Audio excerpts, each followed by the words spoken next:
Good morning. I would like to welcome you to the regular public meeting of the Henry County Board of Commissioners for 9 a.m. Monday, September the 20th, 2010.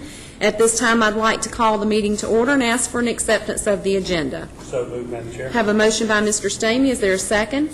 Second by Mr. Basler. All in favor? The motion carries 5-0.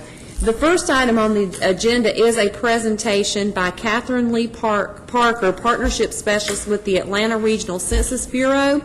And I know y'all are going to find this hard to believe, but I believe she has been caught in traffic in Henry County, and of course that's very rare for us. And so we're going to postpone that item for a few moments and allow her to get here. So we're going to move on to item 4, which is a presentation and resolution regarding the Huffing for Stuffing event, which is going to be exhibit number 1 in our books. And I don't know, is Mike Hall here this morning? Rita, would you like to come up and talk to us about Huffing for Stuffing? Yes, you would. Come on, Ms. Rita. Rita Green from Senior Services is going to tell us a little bit about Huffing for Stuffing, and I'll explain about the resolution that's in the book. Good morning. Good morning. I am so not prepared for this. I'm speechless. Mark it on your calendars. Huffing for Stuffing is going to be a 5-10K run this year on Thanksgiving Day. The monies collected, raised at this run, will actually be used to help with senior services for the Meals on Wheels program, the in-home services, and the insure. Any monies left over from this, the first percentage of it will go to senior services to be designated for the Meals on Wheels program. And I think Mike had said that monies left over from this will be donated and to help with the bracelets for the Alzheimer patients, or I think you have the scan monitors, but you didn't have enough monies for the bracelet, and the monies left over would be used for that. This is Mike's baby, and I'm just on the chair, on that. But it's a good run. Last year we were anticipating maybe 900, 1,300 showed up. This year, Mike said we're going to have 3,000. I believe it, because it's a good way to work off some energy before you actually go get your turkey and dressing and your pies and everything like that. Is there anything that I cannot answer for you or give you the wrong answer on this?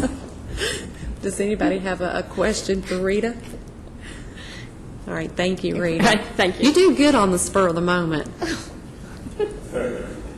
The resolution that we have in the book is similar to the resolution we passed last year, just encouraging everyone to partner in this great event to raise money for senior services, and just to let everybody know that we do support the event as well. And with that being said, you have a resolution before you, and I'll entertain a motion. Move to approve. Have a motion to approve by Mr. Stamey. Second by Mr. Basler. All in favor? Motion carries 5-0. The next item is a presentation by the Atlanta Regional Commission regarding House Bill 277, which is Transportation Funding Referendum, and our presenter is Catherine Lawler, External Affairs Manager. Good morning. Actually, I'm presenting, Madam Chair. I'm sorry, Jane. Chairman. I'm Jane Hayes. I'm the Chief of Transportation Planning at the Atlanta Regional Commission. Catherine is actually handing out packets to you, some general information regarding House Bill 277. I'd also like to introduce Catherine Brule from ARC, who's also here, our Legislative Affairs Manager. Many of you may have heard Todd Long, the Planning Director for Georgia DOT, present at various organizational meetings regarding House Bill 277. Want you to know we at the Atlanta Regional Commission are working very closely with Todd, and we really appreciate the opportunity today to give you an overview of this bill.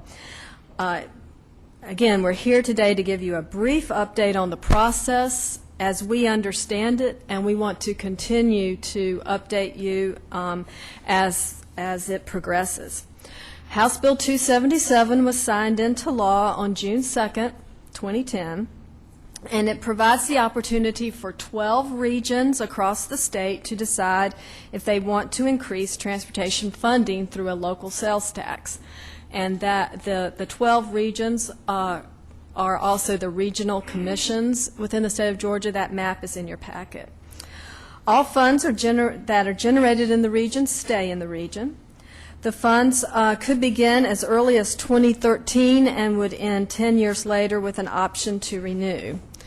The funds are able to be leveraged with federal funds that could increase the amount available. So the Atlanta Regional Commission, the Regional Commission for Metro Atlanta, it consists of 10 counties that you see in your map. The initial projections from the Georgia State University economists says that this effort could raise between $7 and $8 billion over the 10-year period. There are 7 distinct steps that we need to go through to carry out House Bill 277, and I'll go through those with you. It's important to note that the State Planning Director, Todd Long, has several key opportunities for input for local governments through the Regional Roundtable. That is also, the membership of that is also in your packet. And there are going to be 2 pots of funds collected. There's going to be funds for a regional project list, which will be 85%, and 15% for discretionary. And I would say most importantly, if you can, please read the bill. It is on our website. I'm still reading it 2 or 3 or 4 times, finding things new every time I read it. Okay, the step 1 we actually have already accomplished. Todd Long, the planning director, sent the draft criteria to all local governments and metropolitan planning organizations at the beginning of August. So we have, that is out now for comment, and we are, the Atlanta Regional Commission will actually vote on its responses back this Wednesday at the monthly board meeting. Everyone is welcome to comment on the draft criteria, but some of the things that we know in the draft is that all projects must be in an existing plan, all projects must be delivered within the 10-year funding time frame, and the project list must be multimodal and provide a range of options. So that is done, and now we move on to step 2. Step 2 is sometime after November 15th, the planning director calls for the first official meeting of the regional roundtable. And as you see from your list, the Atlanta region has a 21-member roundtable. It's made up of the county commission chairman of the 10 counties, plus 1 mayor from each county, plus the mayor of Atlanta. At that first meeting, the law says that the group will either amend or approve the draft criteria. So we have between now and whenever that first official meeting is, sometime after November 15th, to work on the criteria for selecting projects so that it can be approved by the roundtable, and elect an executive committee. This executive committee is made up of 5 people from the roundtable, plus 3 non-voting state legislators, 2 House and 1 Senate.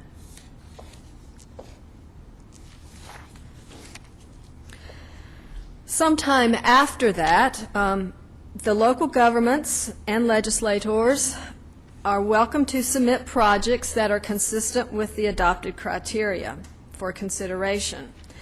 ARC is going to be facilitating this as well, and we are also in the process of developing Plan 2040, which is the region's long-range plan and short-range priority list for federal funding.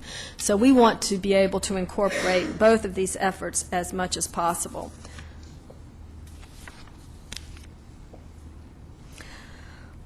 Once the planning director sees this universe of projects of which to select from, he creates a unconstrained example list. This is basically the wish list of what the final project list will be selected from. So this is everything that citizens, local governments, MPOs have submitted to the planning director. The law says it's his responsibility then to apply the criteria in order to develop the constrained project list. And then by August 15th of next year, now less than a year away, the executive committee works with the planning director to create this final project list on or before August 15th of next year. And then within 2 months after that, the law says that there'll be 2 public meetings, and by October 15th, a final list is approved by the regional roundtable. So there is going to be a lot happening in 2011. We'll have the region's long-range plan that will not include the revenues from House Bill 277 because we don't know if it'll pass or not. And then we'll also have this draft project list that will be part of the ballot, that will go onto the ballot in 2012. The primary of 2012 is when this will be on the ballot. This is the big step. The 10 counties, the election superintendents in all 10 counties call for a vote on the primary election of 2012. Now, here's what the law says. If the region votes yes, funds will begin to flow in 2013. However, if the region either cannot agree on a list or votes no to the list, there are penalties. If the region cannot agree on the list, then their local match for state transportation projects jumps to 50%. If the region agrees on a list but the voters vote no, the local match is 30%. And if the region agrees on the list and the voters vote yes, then the match is only 10%. So if we approve the project list, the state match is only 10%. If we vote no, the local match becomes 30%. And if there's no list at all, the local match is 50%. I think there's some incentives built into the law there. Other important elements, as I said at the outset, there's 2 pots of money, the 85% that goes to regional projects, but there's 15% that goes to local projects, to each county and city. And we actually have up on our website Georgia State University's 2013 estimates of what they think this 15% would be. For Henry County, the total, all cities and county together, is about $8 million, is what that 15%. That money can go to anything transportation related that you would like to see in your county. The other important element of the bill is a citizens review panel that will be created, I believe, once the bill is passed or once the referendum is passed for each region to oversee how this money is spent and to annually review to make sure it's actually being spent wisely and is being, the public benefits are being achieved as were estimated. So, where are we now? The region is truly at a crossroads when it comes to transportation in Georgia. I sit on a lot of go to a lot of national meetings, sit on some national committees. We're not going to be getting a federal transportation bill anytime soon. If we're lucky, it may be 2 years out. And even if we get a bill, we're not sure how much will be available for Georgia. It is not a good situation, and in addition to that, the federal government is looking for states and regions that can provide for themselves, and those are the ones that are going to the top of the list when it comes to getting a match with federal money. So we have to make a choice one way or another, and raising no additional dollars for transportation is going to mean something very dramatic as well.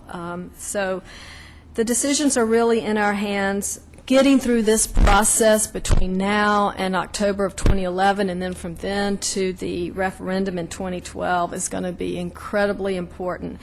And ARC is ready to assist area chambers of commerce as well as private and nonprofit organizations to conduct polls and public outreach, because the bottom line is it's got to be projects the citizens want. That's the ultimate bottom line in order to get the referendum passed, and we want to work with all of you to determine what that is. So with that, I'll be happy to answer any questions. Jane, I have a couple of questions, and this is more or less just informational purposes for those who may not understand all the transportation ins and outs. Sure. When it comes to the gasoline tax that Georgia collects, and we utilize that for transportation projects.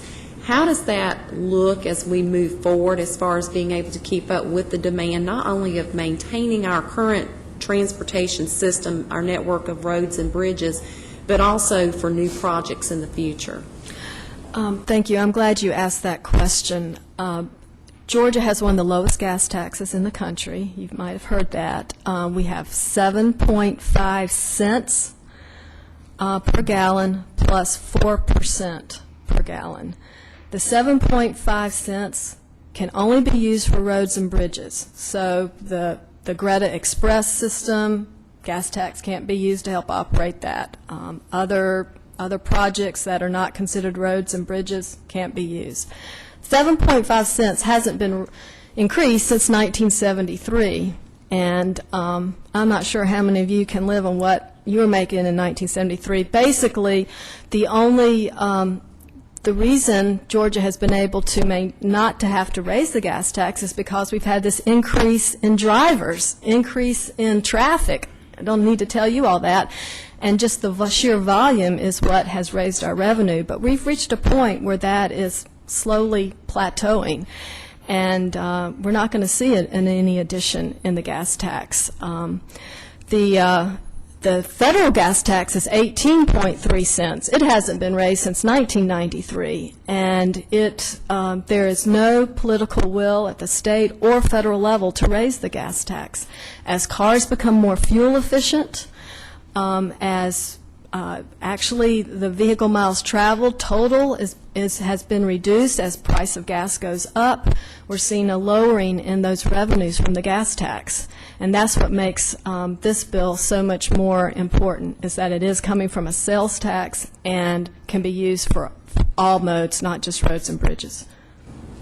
We had an interesting conversation, I think it was back in July, when we had a retreat to discuss transportation. And I know we're facing the same thing here, and our DOT director is going to be putting together some information for us to look at. And the big discussion that we had during that retreat that really stood out in my mind is that there's going to come a point, be it 10, 15 years down the road, when it looks as if maybe 80% of what's being collected would have to go toward maintenance alone, and that leaves very little for any new projects. And that was very concerning. As a matter of fact, I came back and started talking to our director about putting together a long-range plan for maintaining our system here within Henry County, because we're going to be facing the same thing the state's facing as our infrastructure ages.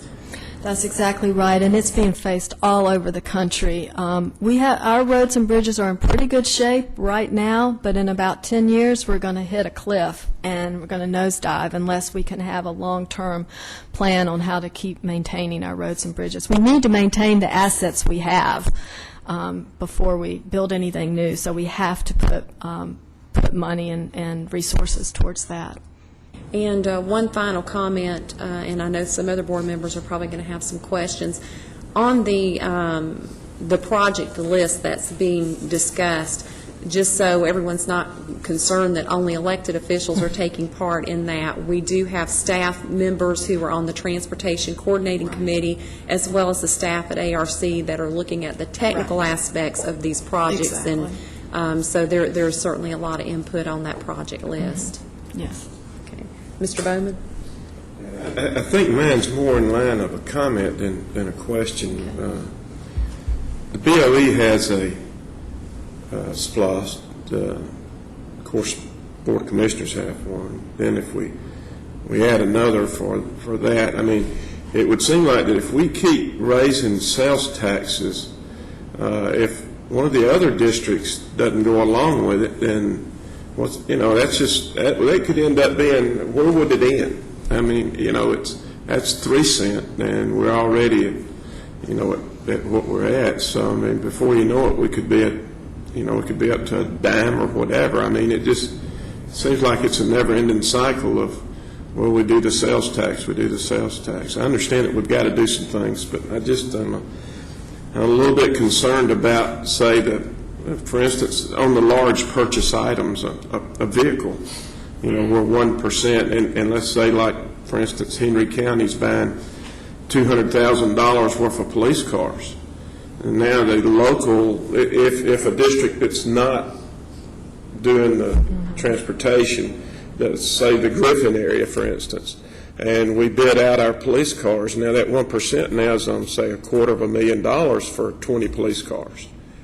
Now that becomes a substantial amount, the 1%. So does that give the person in Griffin an unfair advantage for our people? You know, that's where I'm having some issues with it. It seems to continually go up, and There are some exemptions in the bill, actually. In fact, for the sale of motor vehicles, only the first $5,000 are taxed on this House Bill 277, not the entire cost of the vehicle. right. Well, it would be obviously be the large ticket items. Nobody's going to go to cross county lines to go to a grocery store to buy $20 worth of groceries. But I was just concerned about equipment purchases, and the vehicles come to mind because we just bought recently, I think, 20 patrol cars or 18 or whatever. So, but I'm glad they do have some requirement in there that would take that off, because that could be an issue. So that's all I have. Thank you. Any other board member with a question or comment? Mr. Holden? Just a question. If Henry County, and we'll use Henry since we're here as an example, being in the ARC, what if they voted to not be in that? Now, how does it affect the region? As I understand the way the bill is written, the regions are split up parallel with the regional commission boundaries. So Correct. Henry is part of the regional commission boundary. Every county in the state is in some regional commission. I understand that, but my point is, if Henry elected not to, and the other 9 counties or 11 counties, whatever it is, voted for it, where would that put Henry County? My understanding, again, of the bill is that it is the vote of the majority of the region, not county by county. So the bill passes, say every other county majority passes the bill, but Henry County doesn't. The bill passes, and Passes. So it is in Henry basically, County. you don't have control of your own vote is what it amounts to, correct? that- You can be I'm just outvoted by int- majority I'm vote. just interpreting what the General Assembly put I into the law. understand. Another thing that you mentioned that I think is quite significant is the fact that when you were talking about fuel tax, and it's been treated as a sacred cow for so many years, well, since 1973, and nobody wants to touch it. And a comment that you made is exactly the mindset of our legislature, and that is, let those counties who can support these programs support them. Look at this legislation. It's putting the burden back where? On the individual taxpayers of each particular area. If it were motor fuel tax, then that gives you an opportunity to, as Commissioner Bowman said, exclude those major purchases. Does fuel tax hit everybody? It really does. But it also hits drivers from outside the state of Georgia that travel through Georgia daily. I just don't understand why some of this, the direction has been put back on everything. And I'm not a rookie here. I've been here quite a while. And the general trend is for the feds to put more back on the state and the states to put more back on the locals. And sooner or later, it becomes a burden on the local taxpayer to where they're going to rebel. They cannot continue to pay those additional taxes. And I just think it's bad, and we have backed ourselves into a corner the way I'm reading this with House Bill 277, where even if you elected not to be a part of the program and the majority in that region did it, then you're going to be in it anyhow. So I don't particularly like it, but that's the way it is. Well, Am I right or wrong in some of the comments, Jane? I will say that we need all the tools in the toolbox. We need all the sources of revenue we can get to solve our transportation problem here, not only maintenance, but what we knew for capacity. And if you were to ask me personally, I would say not only do we need House Bill 277, but we probably do need to increase our gas tax as well. Another thing that needs to be looked at closely, and I hope the voters look at it, is the fact that of the 100%, whether we vote for it or against it, only 15% can be determined by the people that the citizens elect right here will be determined. 15%, 85% will be through the entire region.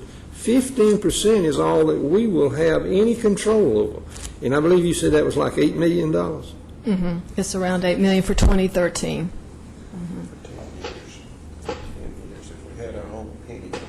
That's my point. And that is for 10 years, correct?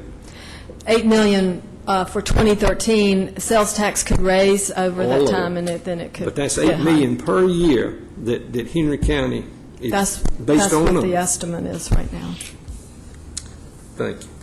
Well, and the other issue too, Mr. Holder, it's, as far as our legislators are concerned, is they also made sure that there was something written in there punitive Well, I saw that. if regions fail to pass the Yeah, sales because tax. of the participation level. I saw that. I did. So, absolutely. Any other questions or comments? All right, Jane, thank you so much for Thank the you. information. Appreciate the opportunity. All right, and I believe Michael is, okay. We're going to back up to the presentation by Catherine Lee Parks, Partnership Specialist with the Atlanta Regional Census Bureau. Good morning.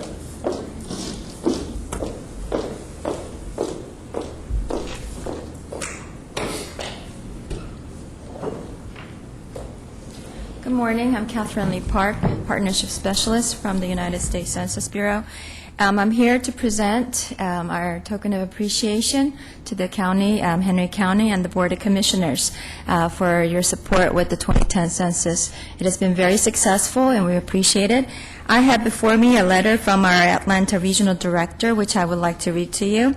Dear Henry County Board of Commissioners, this letter is to express appreciation of the support received from the Henry County Board of Commissioners in helping the United States Census Bureau to achieve a complete and accurate census count in 2010. Conducting the decennial census is a massive and vital important undertaking, one which the Census Bureau could not only accomplish with without the assistance and support from partners like you. We value the time and resource the Henry County Board of Commissioners dedicated in helping to ensure a successful 2010 census.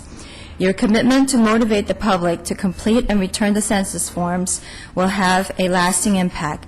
As a census partner, you can take pride in knowing that the civic involvement demonstrated by Henry County Board of Commissioners help ensure that the communities you serve are accurately represented in Congress and eligible for the funding needed for important community programs, services, and facilities.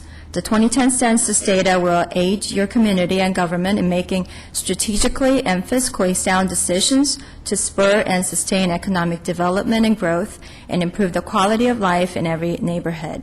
Once again, thank you for your contributions and unparalleled effort to the 2010 census to assure Georgia residents are accurately reflected on our 2010 portrait of America. Your partnership is appreciated, and we look forward to continued partner opportunities to work together in the future. Sincerely, George Grandy Jr., Atlanta Regional Director. So I have before you a plaque from our Census Bureau, which I would like to present, and I don't know who will be receiving with the chairman. Well, the board can join us over here for a photograph, and also Michael Harris, because Michael was officially appointed our local chairman for the complete count, and I appreciate him stepping up and doing that, and he did a great job.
Before we move on into the official agenda, I do want to make mention of the fact that Mr. Bill Gardner, who was the first chairman of the Henry County Board of Commissioners and very well known and very well respected here in Henry County, passed away yesterday.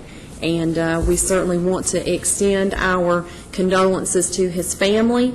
And I believe that the arrangements are at Hastings Funeral Home, and you can probably find that online or call and ask them about when the funeral services are going to take place. But please keep that family in your prayers. And Mr. Gardner is certainly an icon in Henry County and was a tremendous leader in this community, and he's going to greatly be missed by many people.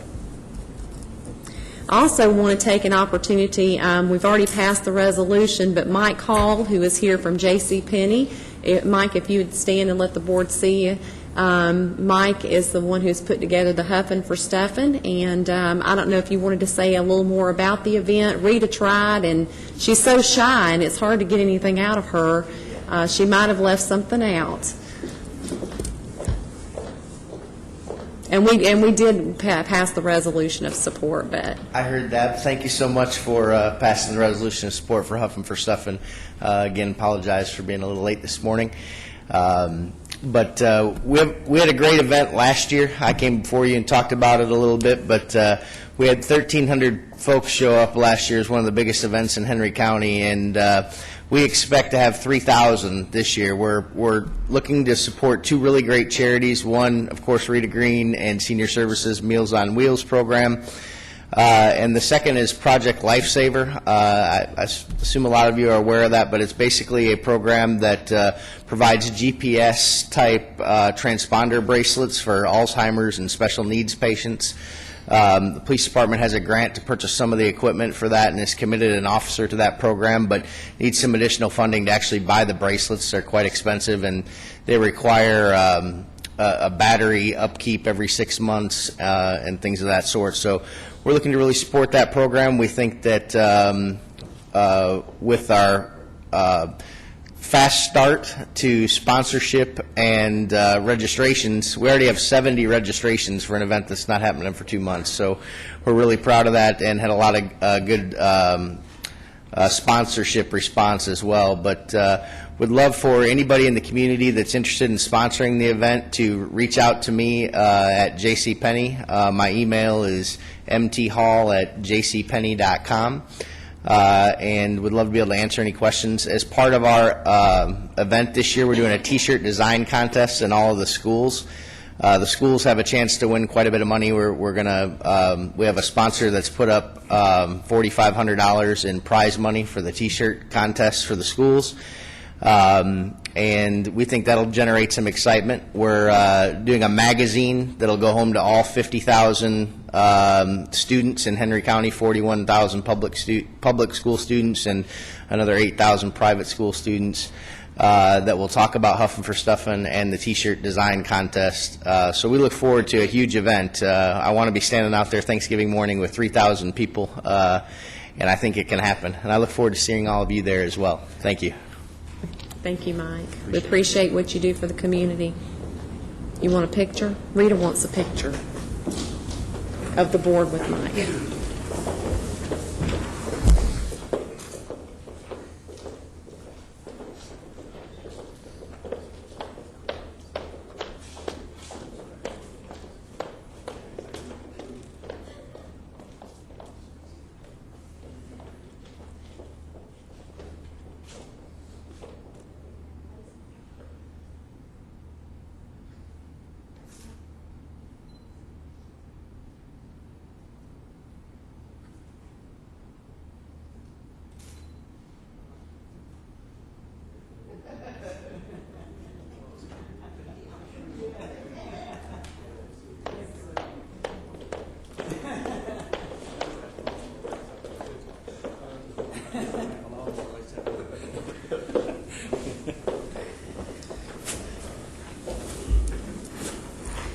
The next item on the agenda is under Social Services, a resolution requesting award of a bid to purchase printed jerseys. Our presenter is Tim Coley, Director of Parks and Recreation, Exhibit Number 2. Good morning, Tim.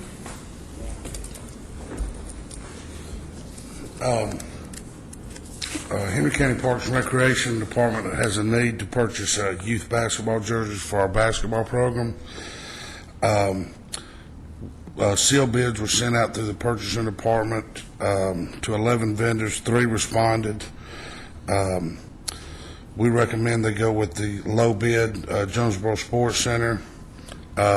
Also, these funds are available in our budget through registration fees. So all the players pay registration fees, and that money is budgeted in to go back in the general account to cover the cost of these basketball jerseys.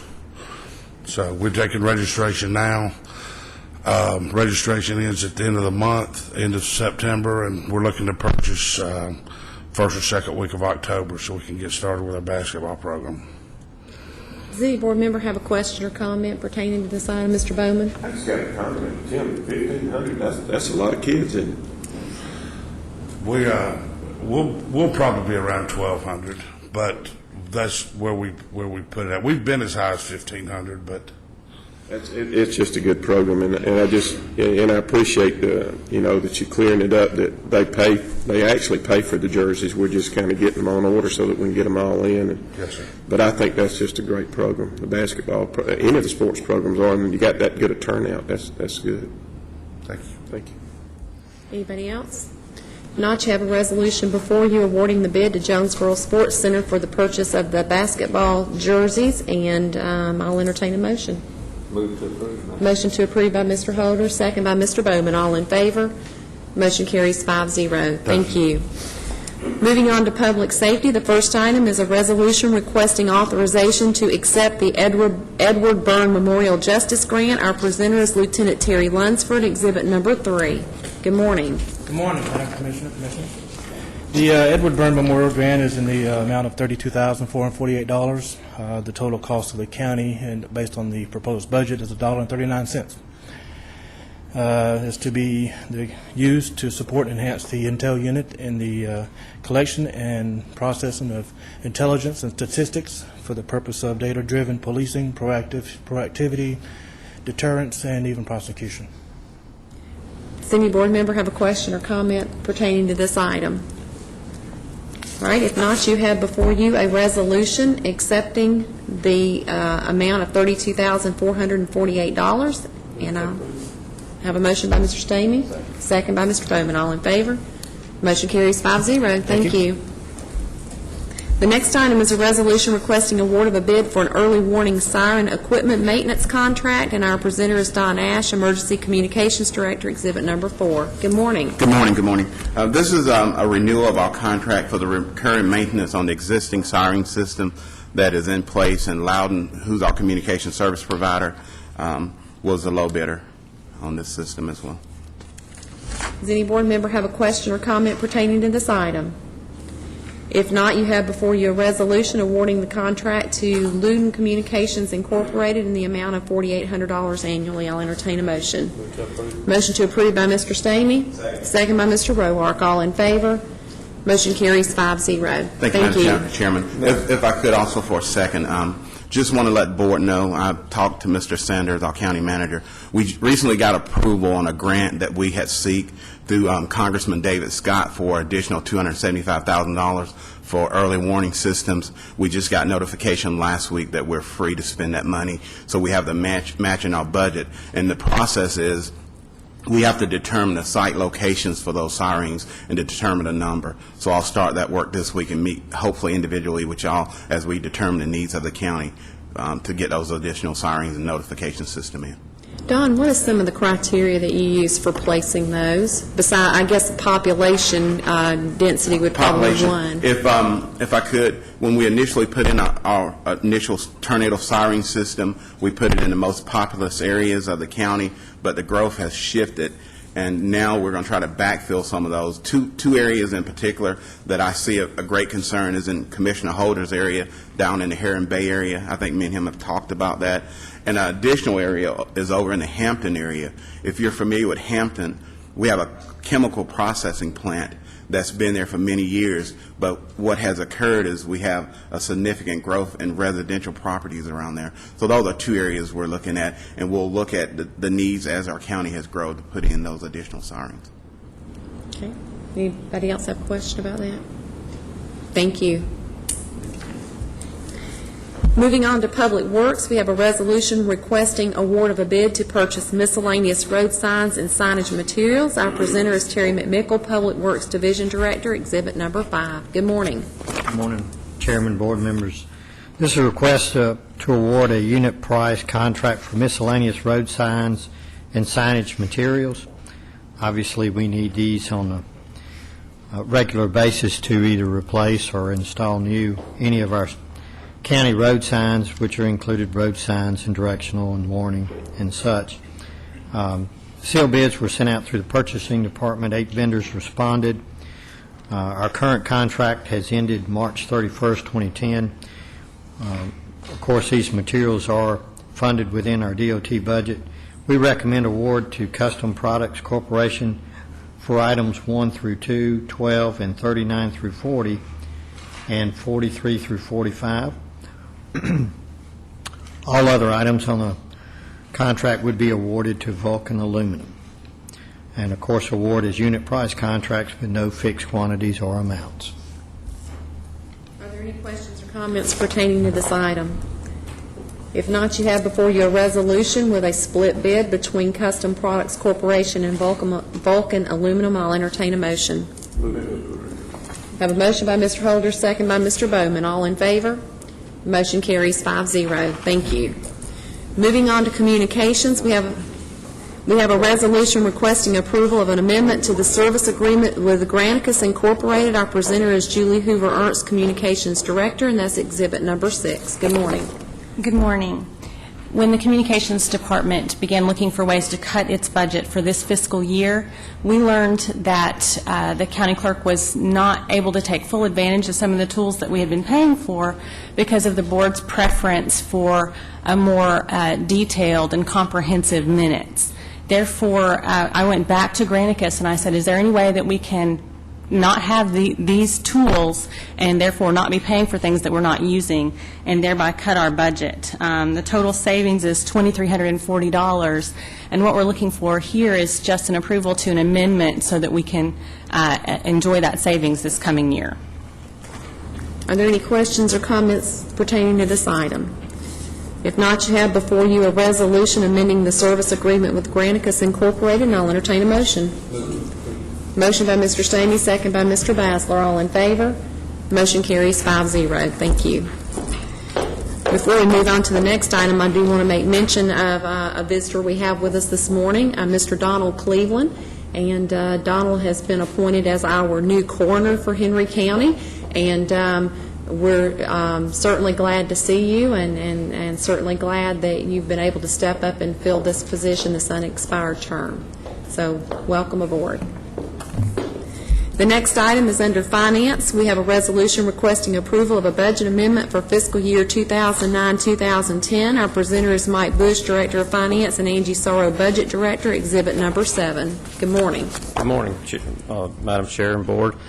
We're here. We come to you every year about the same time. Our audit started last week for fiscal year 09-10. And what we do is at the end of the year, we go back in and look at all of our budgets and make our budgets agree to our expenditures. So if I had a $1,000 budget in an item and I only spent $500, we come back and we reduce our budget to $500. And in doing so, this year we originally had a budget of $7,542,683 worth of fund balance, which is when your expenditures exceed your revenues, you make it up by using fund balance. And this year, we only used $4,305,694, saving $3,236,989. And we've got explanations of how that happened, but that was really good, we thought, especially in the economy we were in. We did put a squeeze on departments, and we did not buy things that in the past we had purchased. We just made sure we got things that we needed to get, to keep us going day by day, and now maybe, hopefully the trend will be that we're coming back out of this harder part of our recession and can start doing some of the things that we did in the past. We have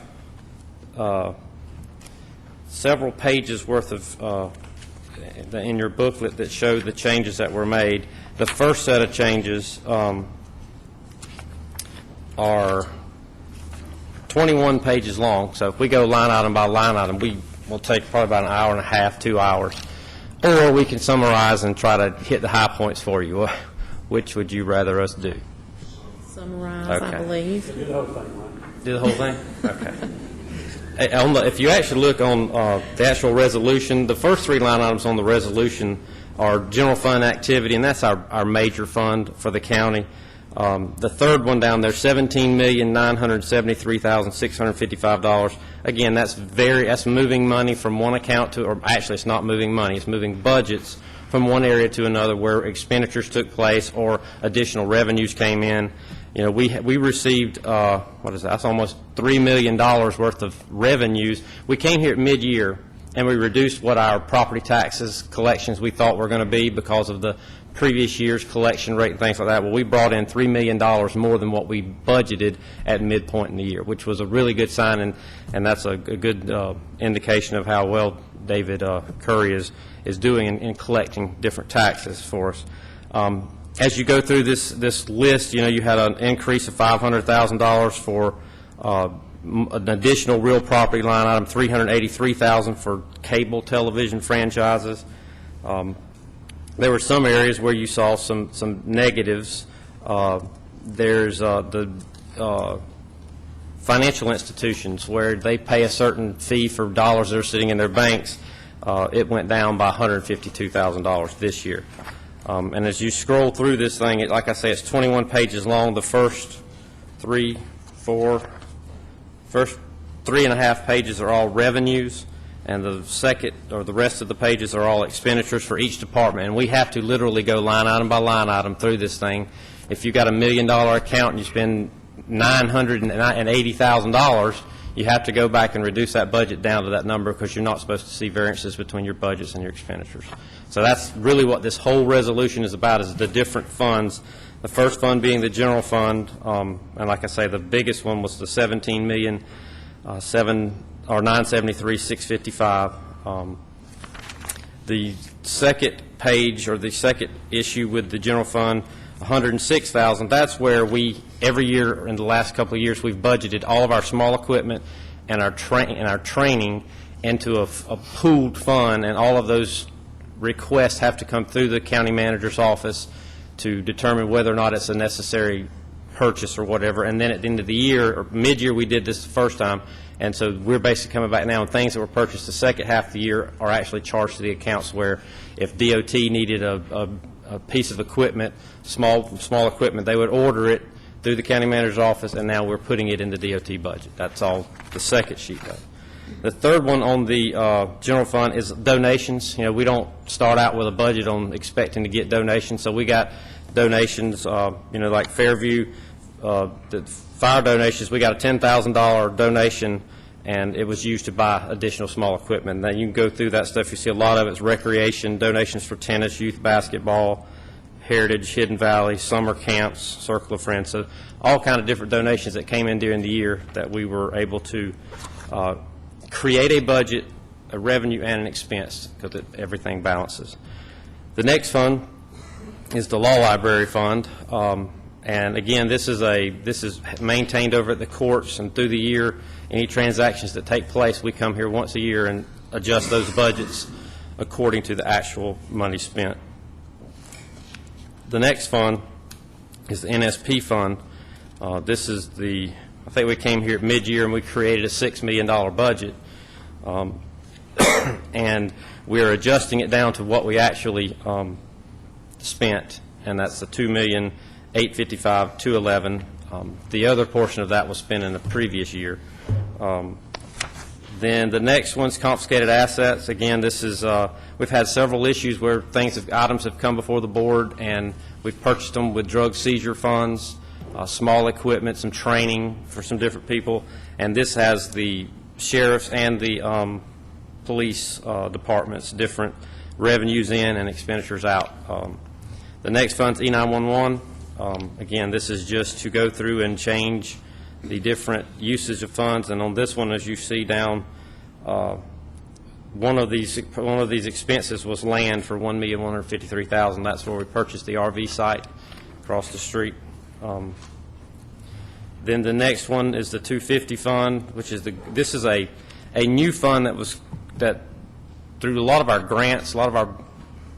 grants who give us money, they want us to actually go back in and change the way that we track these things, as in, if I get a grant for $100,000, they want to see it in its own fund. They want to see all the dollars coming in, all the dollars going out, and make sure they match instead of just mingling it in with the general fund expenditures, which I think is a very good thing. And that's what this grant fund is. It's new,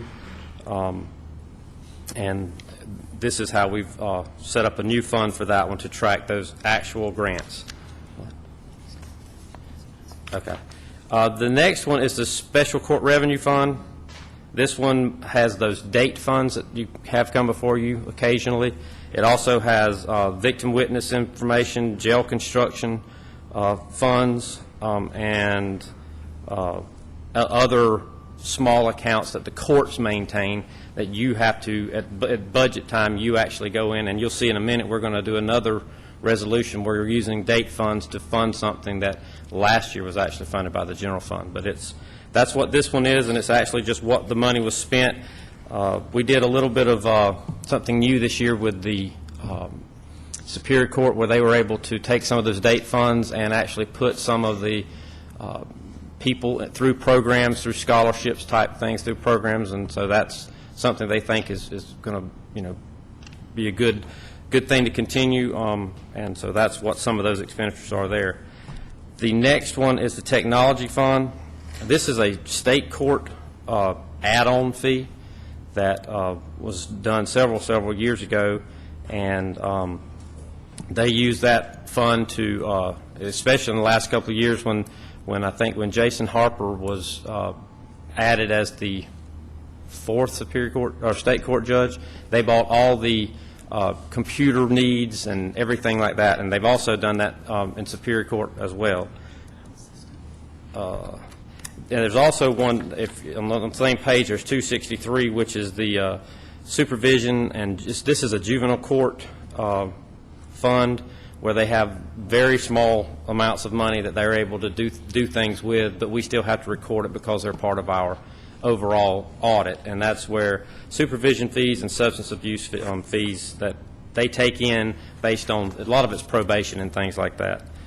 The next one is the Development Authority. Again, this is our they've moved in right back in here, and they also have, they have to adjust their budgets, and if they save salaries, and I do believe somebody retired this year, so that could have some reason why they're doing stuff. Hotel Motel Tax. This one again is we deal with this one each year, and hopefully we'll be able to get up to the 8% collection rate here pretty quickly. I think the county attorney and I have to get together and work on some things to get with the hotels before that can happen, but that's the dollars that were left over in that fund. Fund 323, our SPLOST 3, our newest SPLOST program, we had one transaction that had taken place in that fund that adjusted budgets. The rest of the budgets were okay in that one. Capital Fund, this is our, this is the one where we buy police cars, fire trucks, ambulances, anything that's of capital nature that we have to buy, it comes out of this fund. And these are all the different things that happened in this year. Bought some land and things like that. The next one's the Lease Purchase Fund. Didn't have a whole lot of activity in this one this year. This is when we go out and borrow money to, for example, to buy police cars. It sits in this fund until we actually buy the police car, and then the money comes out of that fund, reimbursing the general fund. So that's what the Lease Purchase Fund's about. And as you see this year, we transferred $1.3 million worth of money to the general fund because we only have 3 current lease purchases out there. Impact fees. Not a lot going on in impact fees right now. We're not collecting about $25,000 a month on impact fees. And the majority of the transactions that take place here is debt service payments, where they're paying for certain things like the jail and the police admin facility, and recreation has a couple of debts in there too. And then you have your debt service fund, which is all of our debts that we currently have, including our SPLOST 3, which is the biggest number on that page. It was $19.4 million worth of budget movement that we had to do, and that was for the payment of the debt service for this year on the SPLOST 3. And our final fund is stormwater, and it is additional collection of fees and the actual shoring up or the truing up of the actual expenditures and the activities throughout the rest of that fund. That's, in a nutshell, kind of what we're bringing up to you today. And again, this is done so that when our audit, when they look at our expenses versus our budgets, they're all in line. And in the general fund, it actually looks really good because we, again, budgeted $7.5 million and saved $3.2 million out of, so we saved that fund balance that we can use for another rainy day. So, any questions or comments? You have a resolution before you that approves the below-listed budget amendments, and I'll entertain a motion. Move to approve, Madam Chair. Motion by Mr. Holder, second by Mr. Bowman. All in favor? Motion carries 5-0. thank you. And I want to thank Angie for putting this together. That's a lot of work to put that little thing together. The next, I'm sorry. The next item is a resolution requesting approval of a budget amendment for fiscal year 2010-2011, Exhibit Number 8. Got ahead of myself a little bit there. This is a current year budget that we're in, and we are just, some of the things that we did at the beginning of the year, we went and had the sheriff's office now cleans the courthouse and the judicial center, and we had that budget set up in the courthouse and judicial center, so we're moving that to the sheriff's department so he can order supplies and also pay for the time that his jailers are working there. There's a $14,000 change where we are asking to move money from the state court technical account to the solicitor professional fees account. So again, when they order court reporters and things like that they need, they can actually pay for it instead of having somebody else pay for it. That gets a little dicey sometimes when somebody's charging something to somebody's budget and they don't realize what it is. So we're just cleaning that up. The DUI court that we currently have, we applied for a grant, and the grant came in much lower than the original estimate, and that was because there was a deadline as to when this grant had to be applied for. We met the deadline, but the deadline says, how many people do you have in this program on this certain date? Well, we only had like one in the program on that certain date. At the end of that, at the time period, end of the year, this is what we would have been eligible for. But because of the difference in timing, they did not give us the full amount that we asked for. So what we did is, through the talking with the Superior Court judges, the DA, the solicitor, they agreed to fund that shortfall through date funds. So that means that there's no additional cost to the general fund whatsoever in that particular item. The next piece on there is the Probate Resource Court. At the beginning of the year, we budgeted for that to be funded 50% by the date funds and 50% by county funds. The date funds, that committee or whatever, agreed to make that a 75% funding because the statistics show that 75% of the expenditures of that account are based on drug and alcohol issues, and they agreed to up the funding for that. The $5,000 piece is where the Board of Education has agreed to provide us $5,000 a year for the drug dog that the sheriff has. So he's putting that money in a food account to help maintain that particular dog that he currently has. The next one, the $20,000 and $30,000, that's where I was talking to you about. The sheriff is now cleaning the courthouse facility and the judicial center, and that's moving money from the two centers back into his accounts to take care of that cleaning. And then the final section down there is donations that we've received since the beginning of the year. And while we were doing this amendment, we thought we'd go ahead and clean up everything we could. So these are additional donations in that we did not budget at the beginning of the year, and the corresponding expenses that will go with it. And then the last thing down there, the $69,000, that's the actual movement of those date funds that we've discussed previously up front, from the date fund to the general fund. Like, how much total do you think that the sheriff is saving us on cleaning cost? 50, 140, it's probably $60,000, I'd imagine, somewhere along there, on those two buildings. You know, we'd love for him to clean everything we got. We just don't have enough jailers and inmates to go out there and do that type of work as of right now. Now, I know he's looking to see if there are additional buildings that he can clean, and if he can, then we'll eliminate those from our contracts that we currently have. We also have, that we'll be bringing to you in the next week or so, a updated cleaning services resolution. We went out to bid on those things and got some good numbers back, so we'll be bringing that in the next meeting or two to clean up that as well. I really appreciate him stepping forward and volunteering to undertake the cleaning of especially the Judicial Center, and to help us in a lot of ways to really cut our budget this year. He really stepped to the plate over and above what most did, so my hat's off to him for that. Any questions or comments on this item? All right, you have before you a resolution that approves the below listed budget amendments, and I will entertain a motion. Motion by Mr. Stamey. Second by Mr. Roark. All in favor? Motion carries 5-0. Thank you. Moving on to public comment, citizens are allowed to voice county-related concerns, opinions, etc., that are not listed on the agenda during this portion of the meeting, and each citizen is limited to 5 minutes. We've only had one person that signed up for public comment this morning, and that's Mr. Joseph Petit of McDonough. Good morning. Good morning. Thank you for providing an opportunity for me to speak with you. On August the 16th, I addressed the board and I requested your help with an occupational tax problem. I received a call from the occupational tax manager on August the 18th. I received a refund check on August the 26th. And I wanted to thank you for quickly resolving a problem that I brought to your attention and asked for your help with. I would like to bring to your attention the county code page of Henry County's website. Currently, it displays the unenforceable version of Henry County's 3-3-28. Most of all, I wanted to say thank you very much for your help, and thank you very much for your time and consideration. And you said that's 3-3-2A? Yes, ma'am. Okay, we'll make sure we get that updated.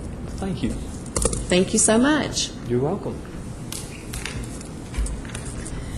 The next item is under our county manager comments, request approval to amend an ordinance regarding the local vendor privilege. That's going to be exhibit number 9. Good morning. What you have before you for your consideration basically is the request to increase the eligibility amount for the local vendor privilege on certain items from $100,000 to $500,000 on a sliding scale, which will protect in the net amount of the cost to the county for such local vendor privilege.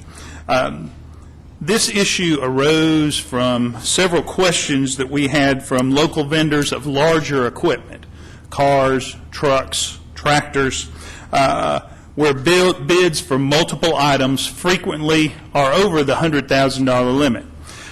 We had Commissioner Basler was in one meeting that we had with a vendor, and he felt like this was an issue that had some potential, wanted us to look into it. Ms. Wiley has drafted this potential amendment for your consideration, and I think it's important to note what this does not cover. This does not cover public works projects over $100,000, which is governed by a particular state law. It does not govern road construction, and it also would not impact, of course, any projects that have competitive bid requirements, legal competitive bid requirements.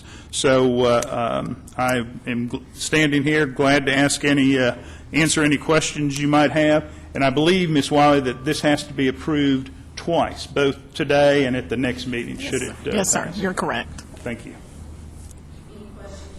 Mr. Bowman? I want to ask Butch, is it if vendor A is out of the county and bids $100,000 and vendor B is in the county and bids $104,000, does vendor B get to come down to or does he get it for his 104, or does he come down to the $100,000 that the out-of-county person bid it for? He would come down to the $100,000 amount. They'd be the same, and I believe in that case, we could award it to the local vendor. And so that's 5% up to $100,000. So if it's a $100,000 job, then that's a $5,000 advantage, I guess, that the local person would have over anybody else bidding the project. Yes, sir. Now, where it does get a little sticky is when you get into the next one, which is $101,000 to $199,000 now. At $199,999.99, he's that's about, what's that going to be, about $8,000? It is, and that's where the sliding scale, if we had kept it at 5, it would have been 10. We tried to make it a little more fiscally conservative.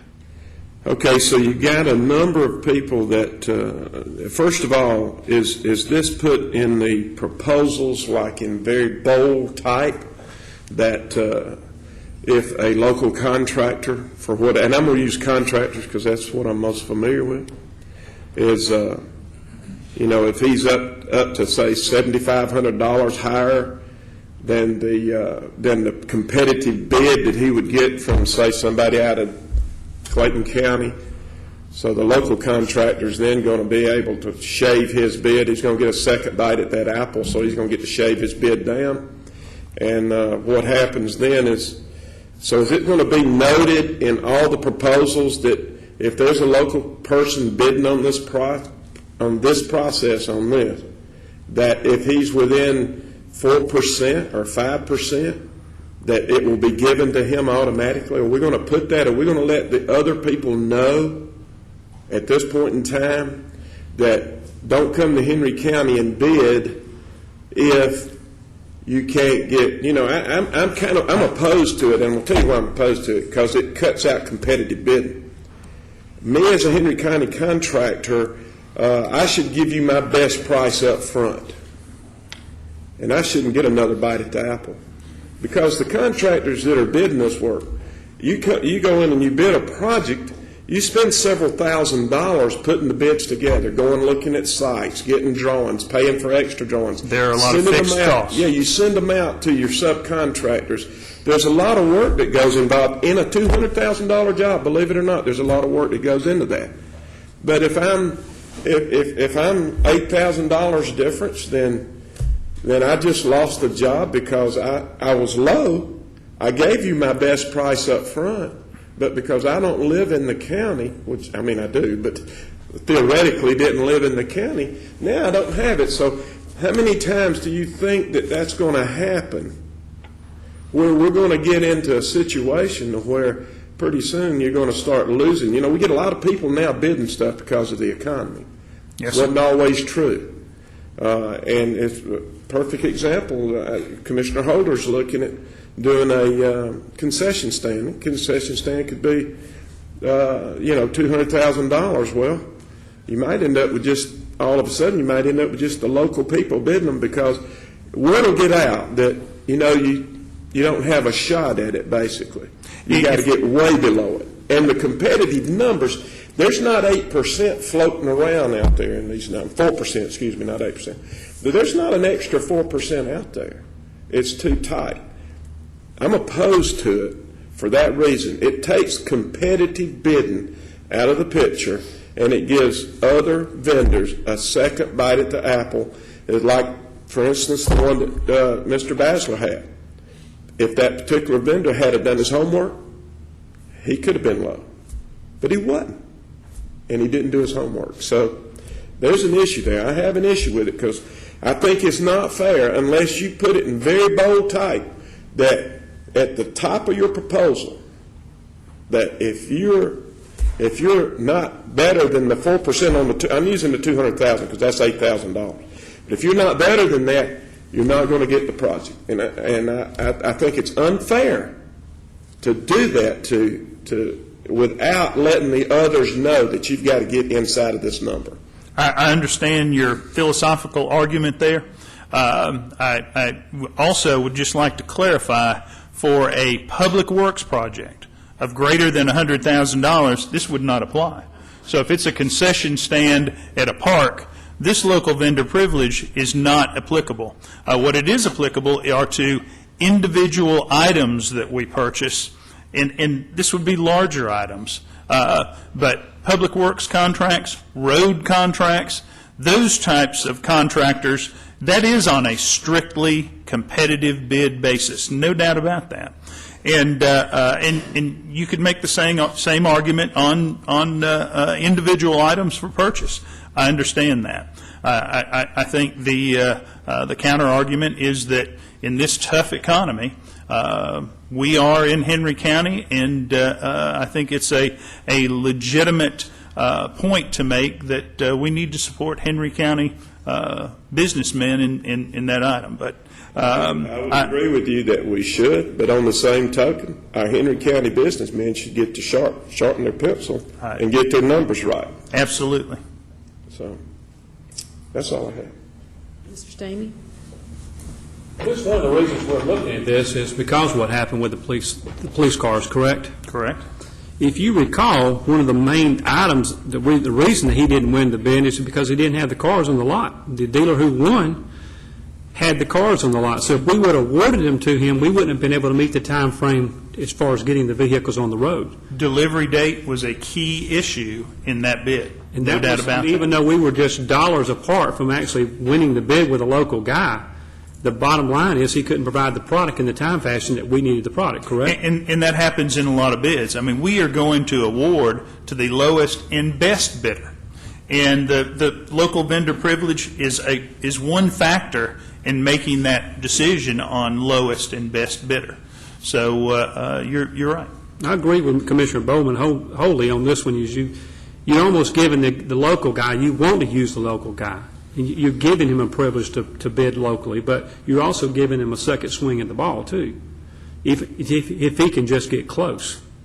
And that's like showing your hand and then readjusting your numbers. That's just my opinion.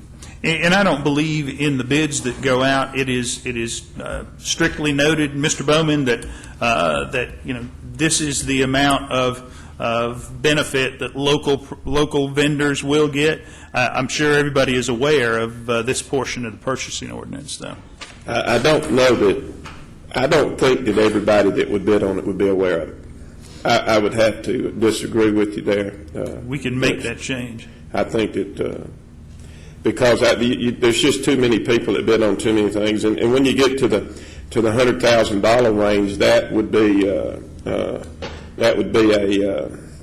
basically a playground equipment. Perfect example could be $80,000, $90,000. It could be any of those items, and the local vendor could be just the guy that sells them. He still orders them from wherever because they're not manufactured here. There's so many things that go along with that, or a pavilion. There's so many things that fall under that on the public works side. But I probably beat that enough already. Thank you. Mr. Holder? I'd just like to offer a little bit different perspective in the fact that this local business person that has to endure all of our regulations daily, he pays his business license, he pays his county taxes, he provides employment to some of our local people.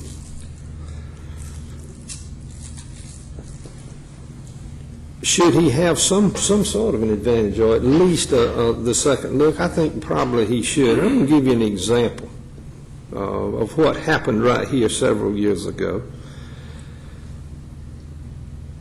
Lawn equipment was being bid for the rec department,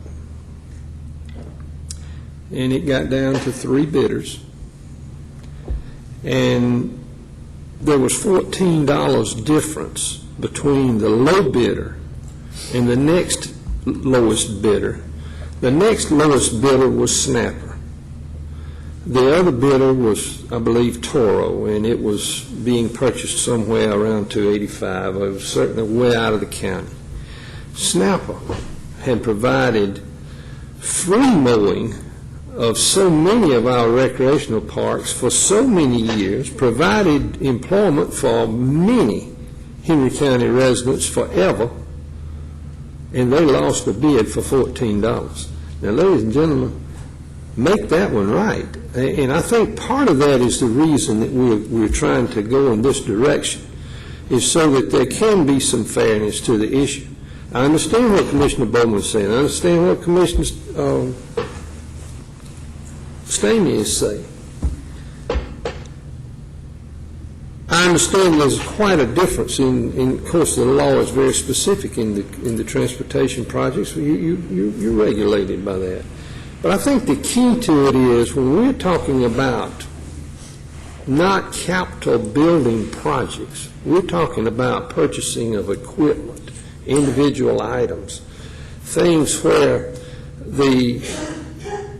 you're talking about the preparation of a bid. It takes some money to prepare for a bid for equipment. I understand it. I've done it many times, but not to the degree that you're talking about.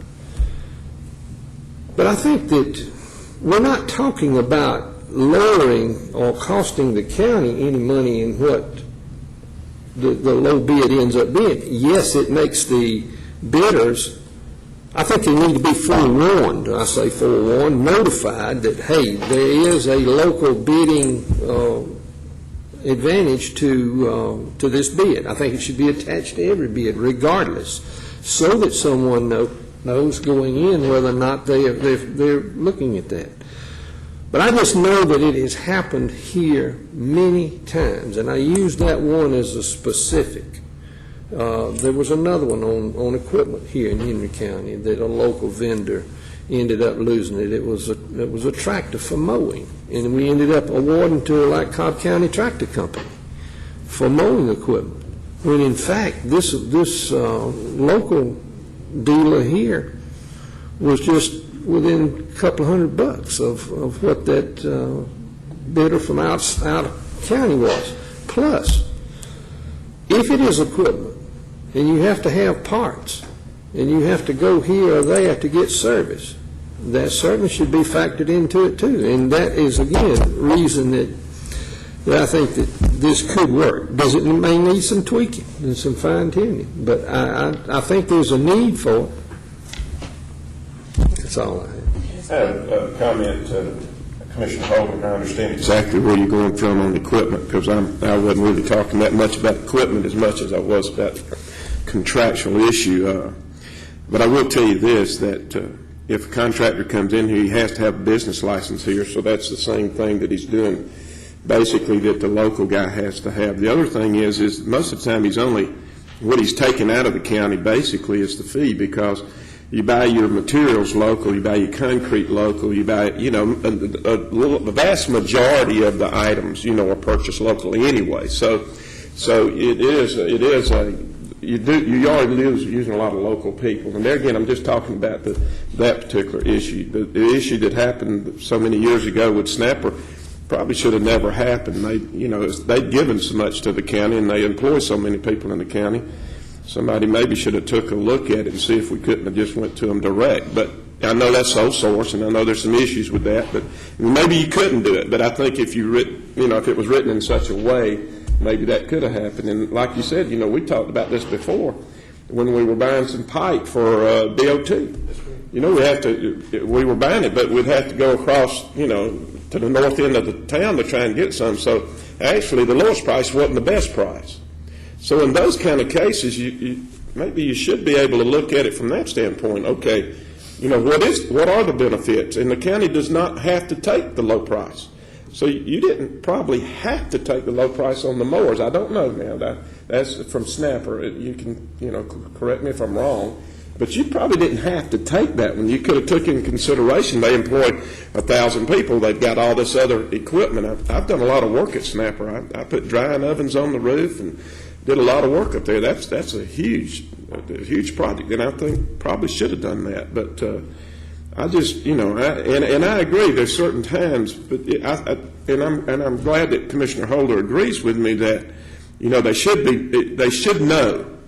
And it shouldn't be, I think they know, or maybe they know, or, well, they've been here before, and maybe they might know.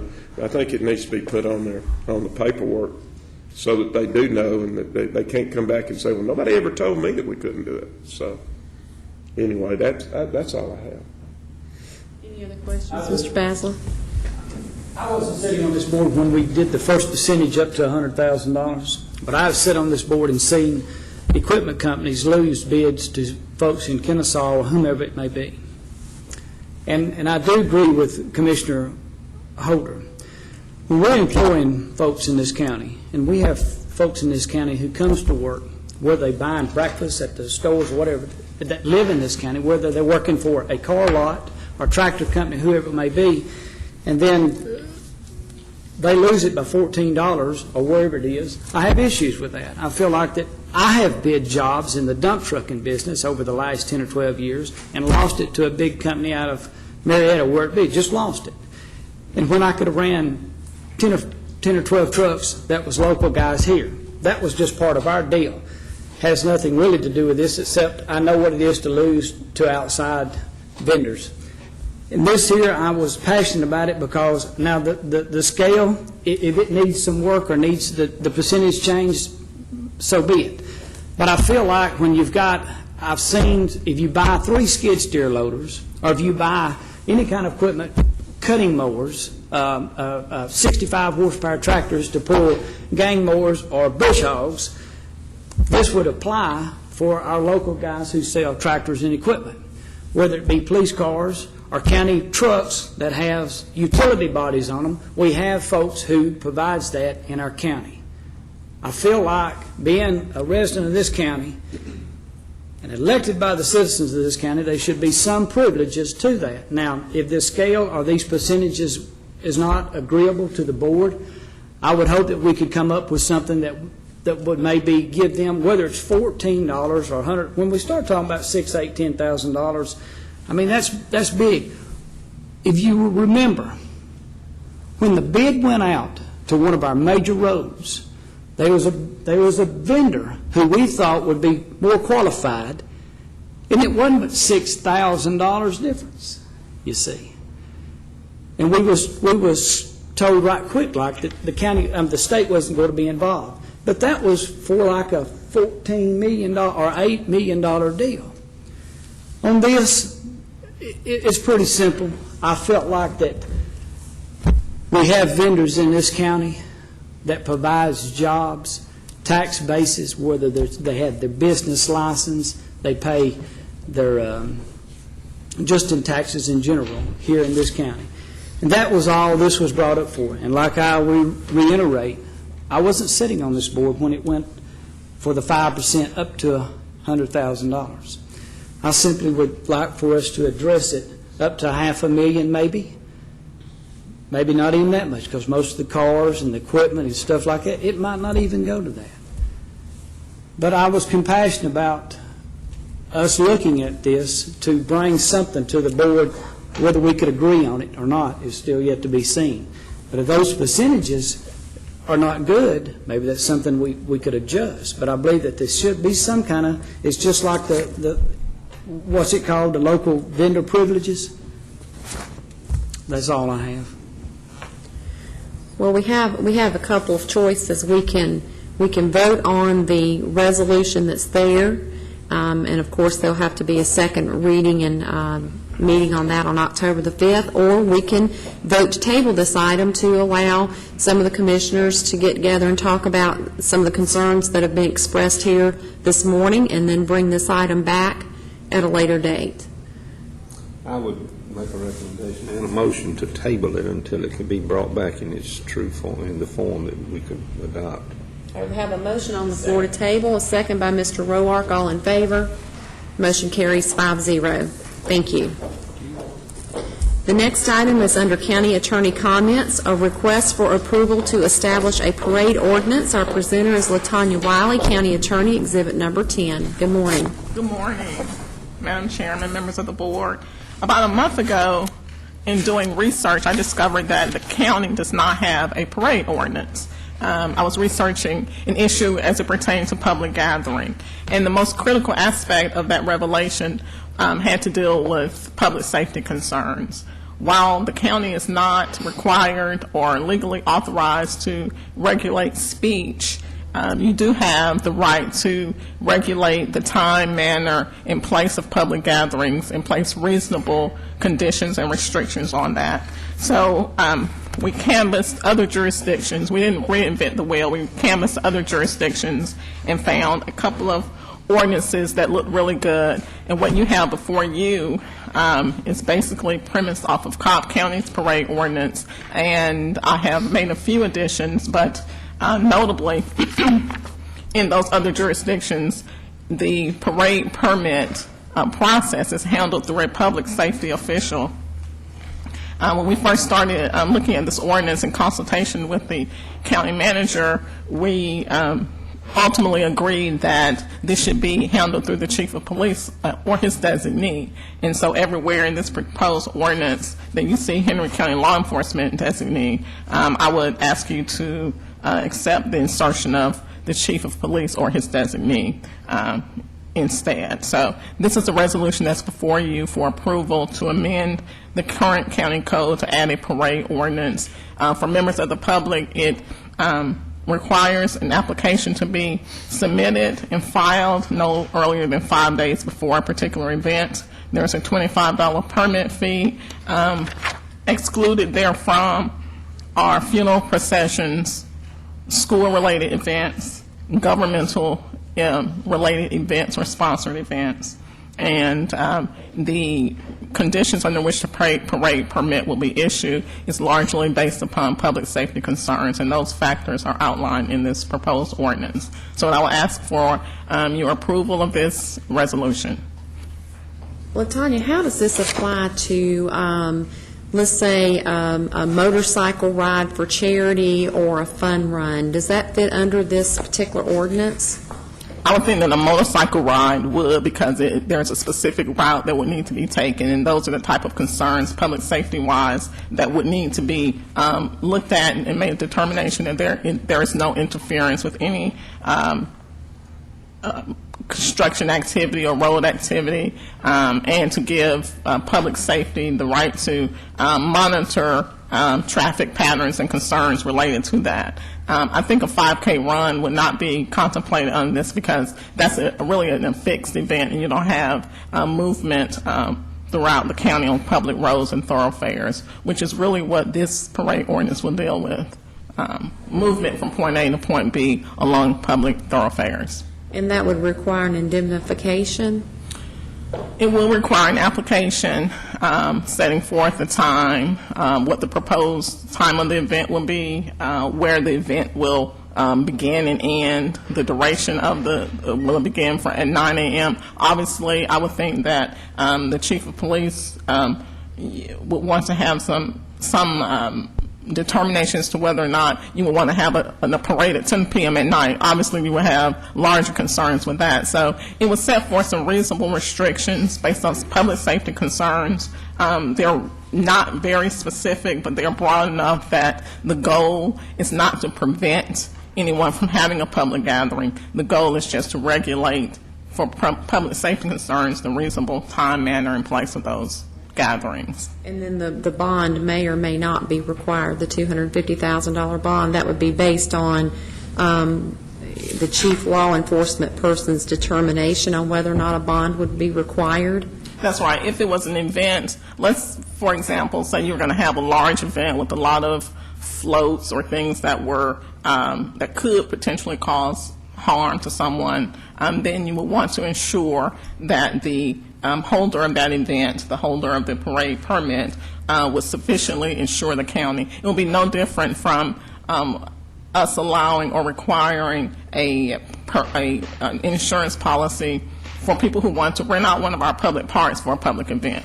in that instance, we would want to make sure there's a liability policy in place in the event that anyone was injured. That's for the protection of the county, protection of the taxpayers. And I might also add that in the event that the permit is denied, there is an appeal process that comes directly to this board. So you all will make the final determination on any such denial of a permit, and you will be able to look at that. And we put in pretty short time frames, so the permit will have to be issued within 3 days and of the request. And the applicant, if the applicant is denied, will have 5 days to appeal directly to this board for consideration of that denial. Mr. Bowman? Using the bike ride that the chair talked about, if it's an escorted ride by our police department, that you wouldn't have to go through that, would you? I mean, the police. I just came off of one actually Sunday for a gentleman whose son was 10, 11 years old, passed away, and it was an escorted ride by the motors unit. So could we have some leeway there, because that's how a lot of the charities raise money, by having a ride, and then of course they get escorts from the local police departments.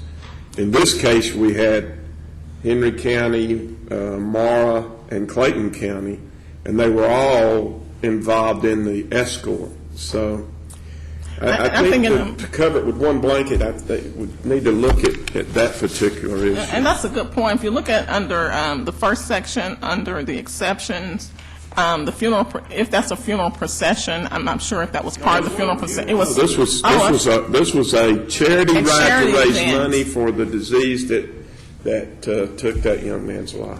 So. Well, yes, that will be included then. That will be that an event such as that would be covered by this permit. I don't know how far you all rode. Was it throughout the county, or you started on the unincorporated area to another part of the unincorporated area? I'm not really sure, but it would require that, unless the board wants to exempt charitable events. But that would probably not dilute the strength of this ordinance and the purpose, if you want to have a blanket exclusion to that regard. Yes, ma'am. When the ride is first of all, I've been on a number of those rides, and you sign an indemnity agreement and a hold harmless, and so you do all of that, and that actually covers our police officers and the person that's putting on the ride for the charity. But the police officers map out the route that they take, where directions they're going. They're there for safety issues. I would hope that we could take a little different look. I'm looking to the county manager. May fall under the public-private venture. If we could just add a little more description there, but I think that exception would potentially cover that, LaTanya. That would be under the first section, item number 3. Yes, D3 under exceptions. That's right. Governmental agency, sponsored events, or public-private venture. And I can add in there, including those involving police escorts or police approved routes. I think so. And I think this ordinance also gives us the opportunity to create an approved route for runs, rides such as that would give us a little more control over public safety and the actual event. So. I agree. And looking and canvassing other jurisdictions, some jurisdictions have a specific route, and that's it. And, they have the one designated area that is utilized. And I did not think that we wanted to be that restrictive. I think we probably would have wanted something a little more broader to have the county have more discretion as to where people may want to hold these events. But certainly we can add under item D3 the exclusion of police escorted events. Well, our officers, they're fully aware, especially when you have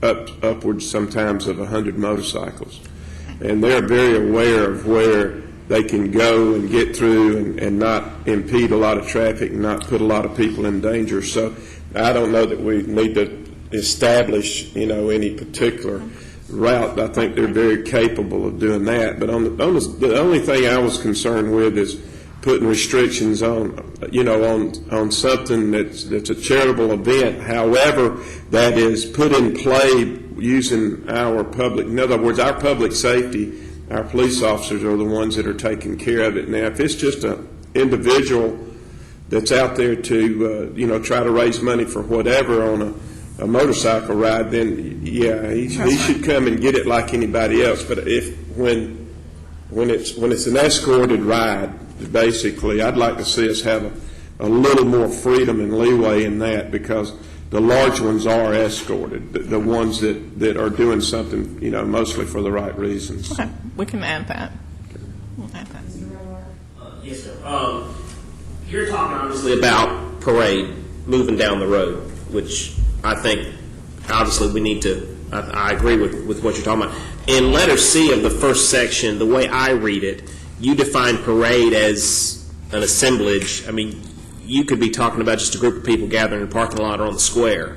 I know the intent of this is the movement down the road, but I'm afraid the way that's worded here, it's talking about anything where 25 people or more are going to get together, and I don't think you're not intending to be that all-encompassing, so am I right?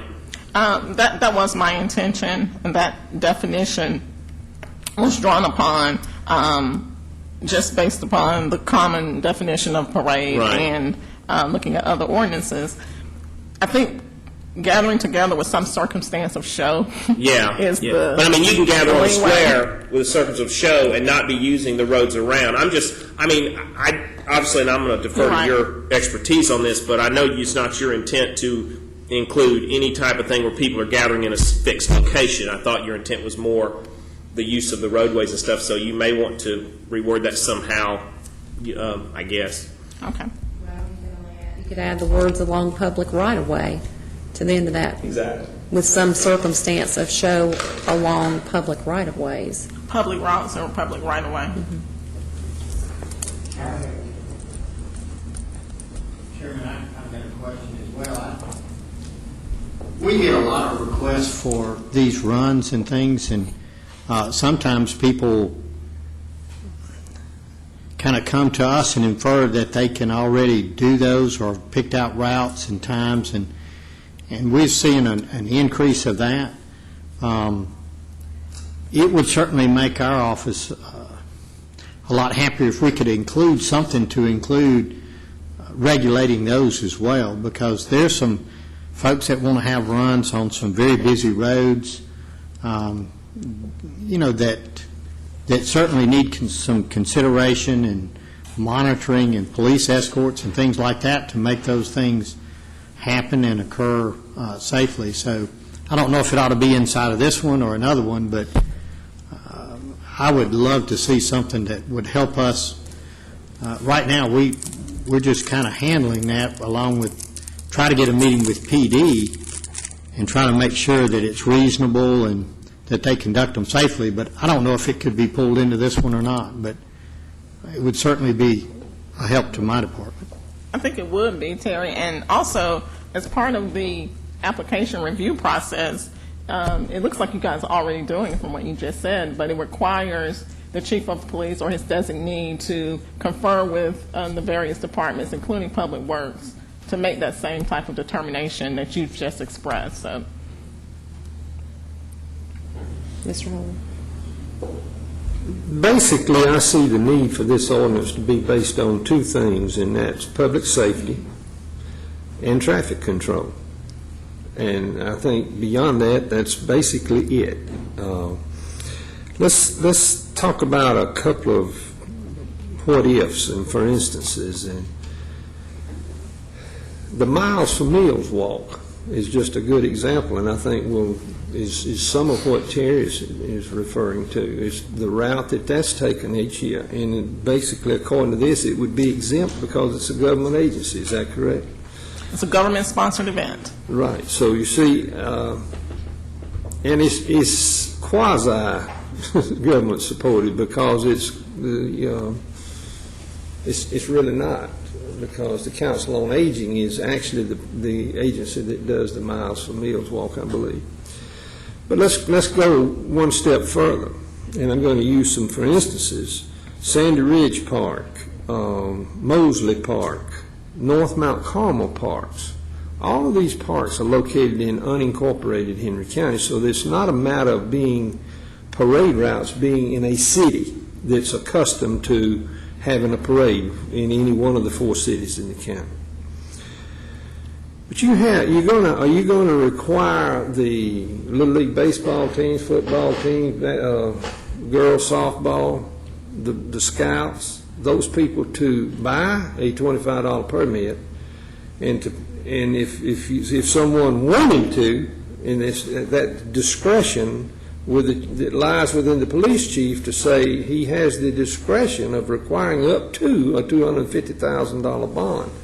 Well, $250,000 bond is costly, and I don't think that anybody would necessarily go to that extent.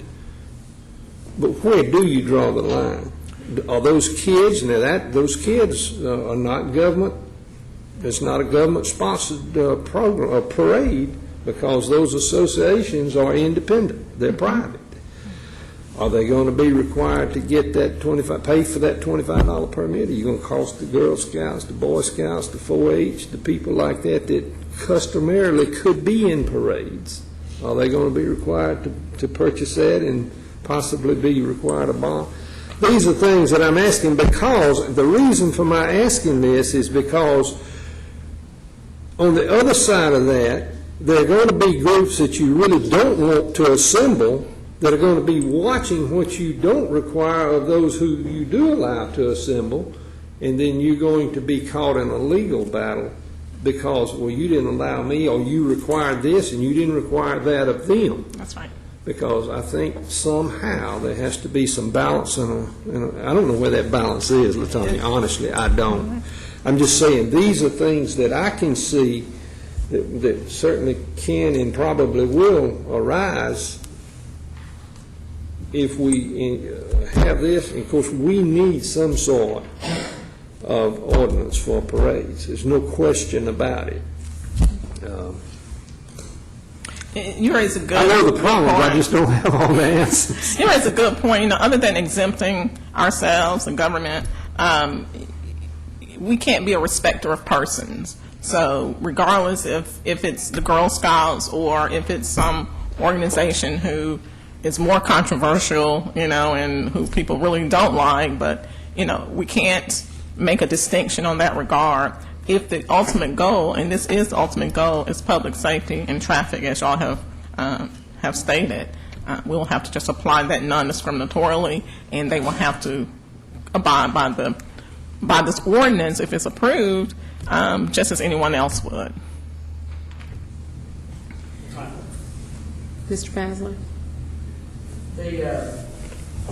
I've ran in road races for years around this county, and all over, really.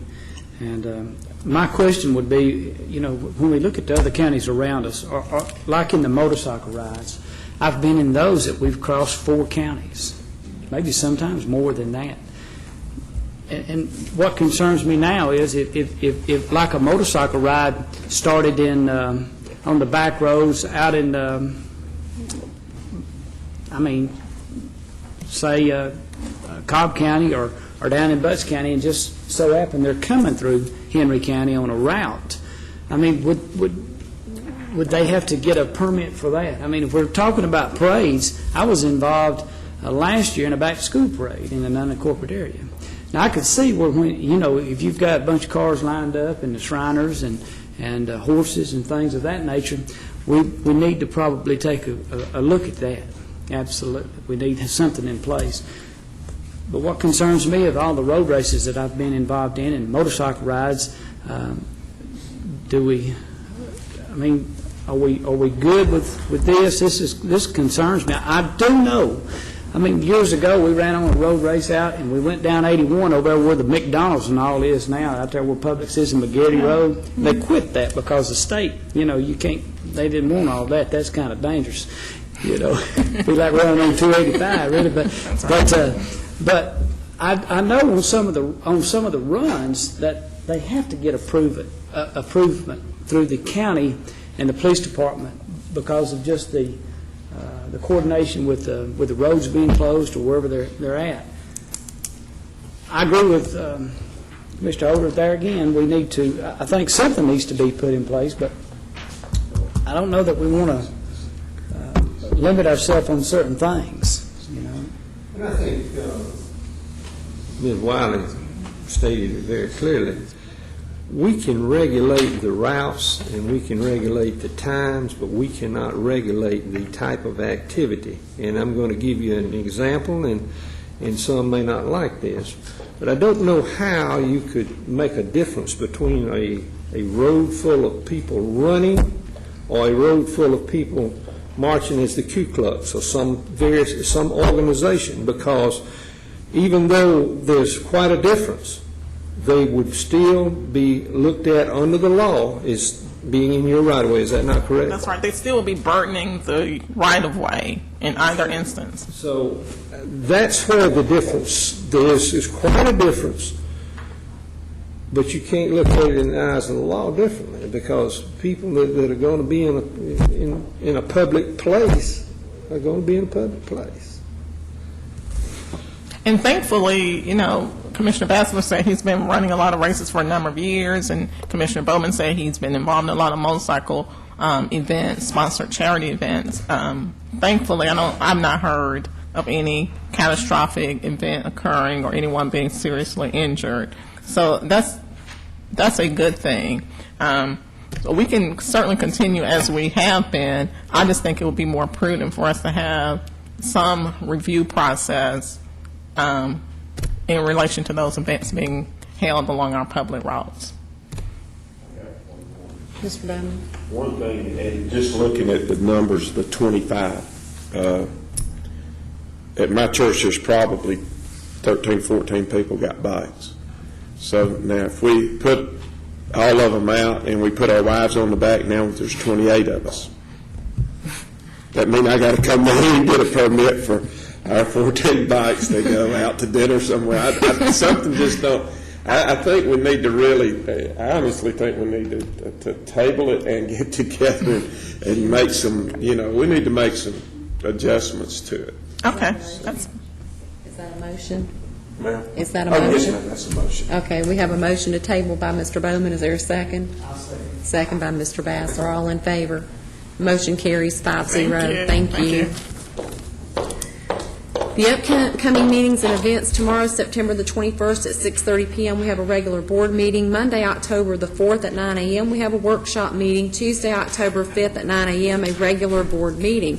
At this time, I need a motion to convene into executive session for the purposes of potential or pending litigation, personnel matters, or land acquisition. Motion by Mr. Stamey, second by Mr. Bassler. All in favor? Motion carries 5-0.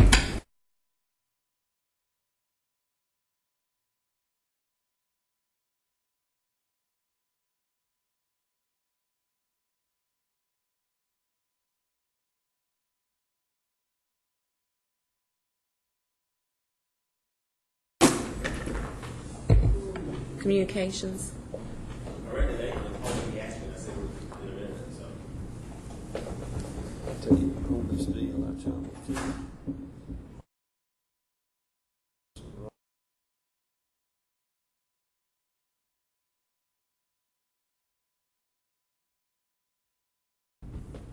He's supposed to bring us like an overlay, what it is in relation to the property line, the boundary, we used it.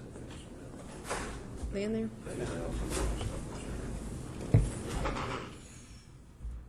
Say we don't. Y'all ready?